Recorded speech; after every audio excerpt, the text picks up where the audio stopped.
Good morning दोस्तों। आज हम देखेंगे right of a arrested person under CrPC. Right available under criminal procedure code, right to know the reason of arrest.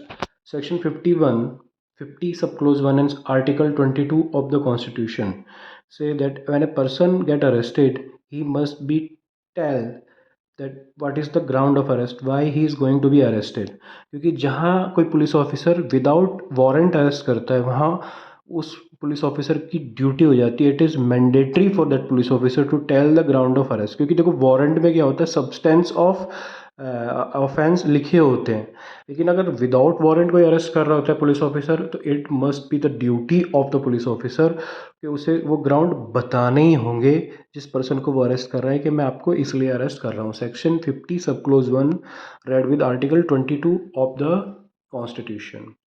This is the very basic and very first ground the person going to be arrested without warrant. Second है right to produce before magistrate within 24 hours. Section 57 CRPC read with Section 22 of the Article 22 of the Constitution say that if one person is arrested, he shall not remain in police custody without producing before magistrate with in 24 hours. Police के पास power है reasonable hours तक उसको रखने की, accuse को अपने पास, और reasonable our maximum 24 our हो सकते हैं। वो 24 आवर से ज़्यादा वो रखती है तो भैया उसके अगेंस्ट में हम हैबस कॉर्पस की रेट भी लगा सकते हैं। दूसरी बात, 24 आवर्स के बाद अगर उसे रखना है अपने पास एक्यूज़ को इन्वेस्टिगेशन के लिए तो उसे मजिस्ट्रेट की परमिशन लेनी पड़ेगी।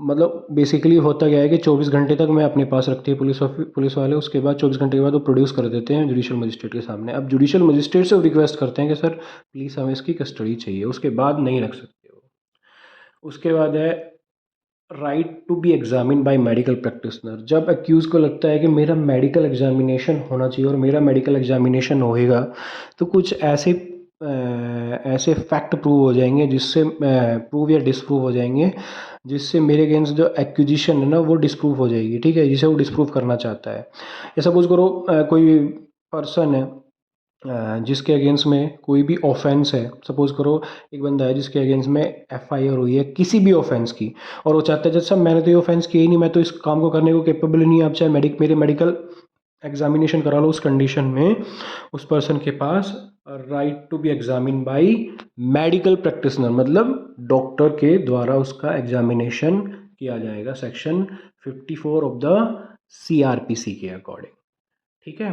This is the third right of to the person who is going to be arrested and this right is provided under CRPC. Next है right to consult a lawyer.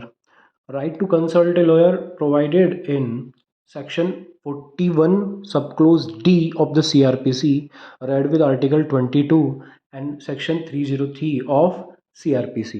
अब right to consult lawyer क्या है कि देखो हर किसी आदमी को ना लीगल राइट अपने पता नहीं होते।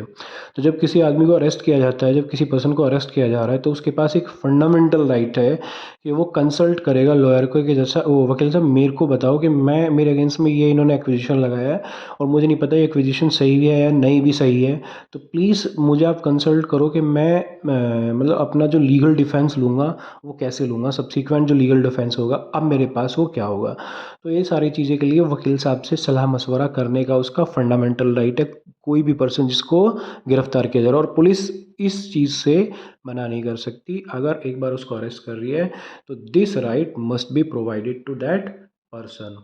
Right to free legal aid. अब फ्री लीगल एड क्या होता है कि देखो आपने देखा होगा जैसे आपने लीगल सर्विस अथॉरिटी देखी होगी, जैसे दिल्ली में है Delhi state legal service authority, तो ये डीएलएस से जो होता है या स्टेट लीगल सर्विस अथॉरिटी जो भी होती है, तो वहाँ फ्री लॉयर प्रोवाइड कराए जाते हैं उन बंदों को जो अफोर्ड नहीं कर पाते लॉयर्स, या जो बेचारे जिनको अपने लीगल राइट नहीं पता होते।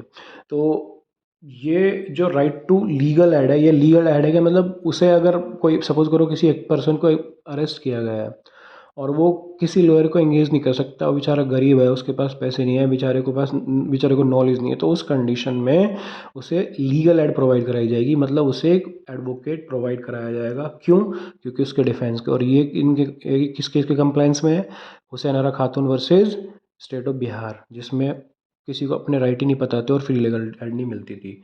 नेक्स्ट है person arrested to be inform ground of arrest. इसका सेक्शन 50 का सब क्लोज टू ये देखते हैं हम। When a person get arrested for offence other than non bailable offence, मतलब अगर आप बेलेबल ऑफेंस के लिए आपको कोई अरेस्ट करा जा रहा है ना, बेलेबल ऑफेंस जैसे मैंने बताया था, बेलेबल ऑफेंस में पहले एक वीडियो बनाई थी उसमें बताया था, बेलेबल ऑफेंस में आपके राइट होते हैं, right to release on bail, और नॉन बेलेबल ऑफेंस में राइट नहीं होते।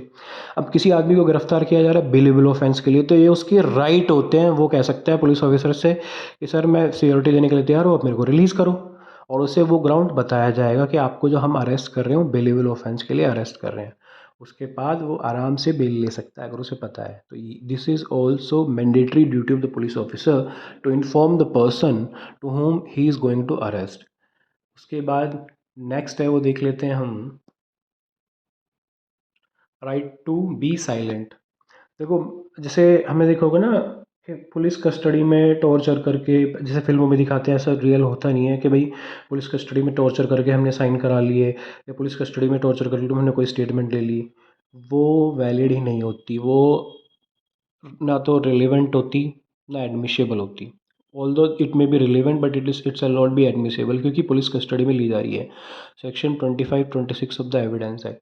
सेम चीज़ आर्टिकल 20 सब क्लोज 3 में दी हुई है, right to remain silent. No one can force me to give a statement against me, मतलब मैं ऐसी कोई स्टेटमेंट देने के लिए मुझे कोई मजबूर नहीं कर सकता जो मेरे अगेंस्ट में चली जाएगी।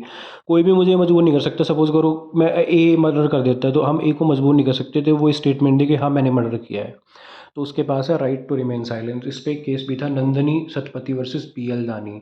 The court held that no one can force any person to give any statement or to answer question and the accuse has the right to keep silence. ठीक है, तो कोई भी मजबूर नहीं कर सकता। लास्ट में फिर से रिक्वेस्ट कर रहा हूँ दोस्तों, प्लीज़ सब्सक्राइब माई चैनल। ऐसे ही डेली मैं पोस्ट डालता रहूँगा, please subscribe, please please please.